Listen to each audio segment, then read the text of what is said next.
कक्षा 9 हिंदी में आप सभी का स्वागत है। मैं अर्चना सिंह। आज हम पढ़ेंगे कबीरदास जी के द्वारा लिखे गए साखी को। आइए पहले दोहे के अर्थ को देखते हैं। सतगुर हमसो रीझ कर एक कहा प्रसंग, बरस्या बादल प्रेम का भीज गया सब अंग। यहाँ पे इस जो गुरु हैं उस गुरु के महत्व को बताते हुए कबीरदास जी कह रहे हैं कि जो हमारे सद्गुरु हैं, जो हमारे सच्चे गुरु हैं, वह हमारी सेवा भावना से प्रसन्न हो गए और उस प्रसन्नता से रीझ कर मतलब प्रसन्न होकर के एक कहा प्रसंग मतलब बात, उपदेश। तो उन गुरु ने प्रसन्न होकर के मुझे ज्ञान की एक बात समझाई। बरस्या बादल प्रेम का भीज गया सब अंग। और उस बात को सुनकर के मेरे हृदय में ईश्वर के प्रति सच्चा प्रेम उत्पन्न हो गया। उस उपदेश से मुझे ऐसा लगा जैसे ईश्वर के प्रेम रूपी जल से भरे हुए बादल बरसने लगे हैं और उस प्रेम रूपी बादल के बरसने से मेरा अंग अंग भीग गया। अर्थात गुरु के उपदेश से ही हृदय में ईश्वर के प्रति प्रेम उत्पन्न होता है और मन को शांति मिलती है। आइए फिर से अर्थ को देखते हैं। कबीरदास जी कहते हैं कि सद्गुरु मेरी सेवा भावना से प्रसन्न हो गए और उस प्रसन्नता के बाद उन्होंने मुझे ज्ञान की एक बात बताई, एक बात समझाई।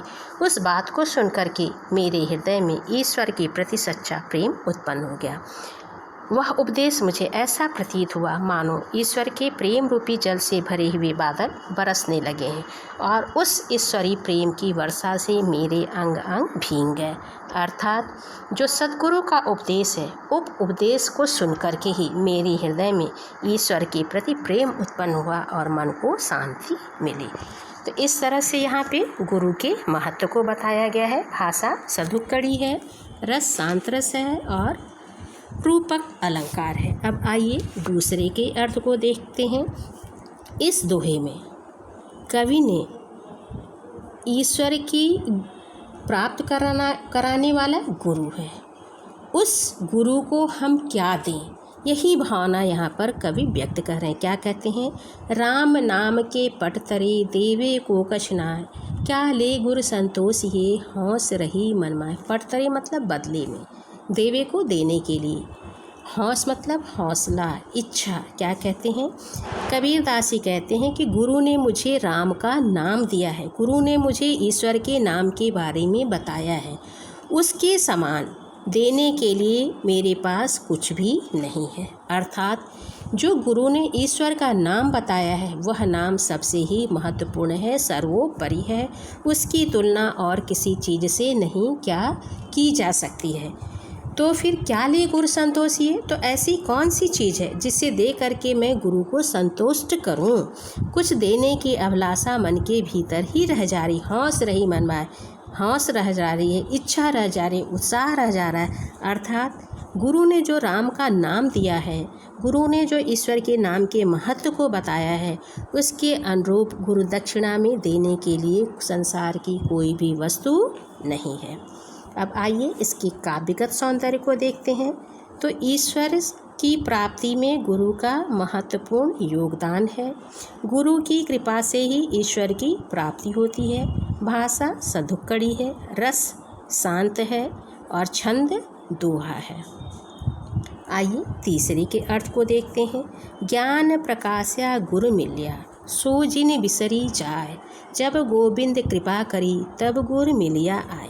यहाँ पर कबीरदास जी क्या कह रहे हैं कि गुरु का मिलना तभी संभव है जब ईश्वर की कृपा होती है।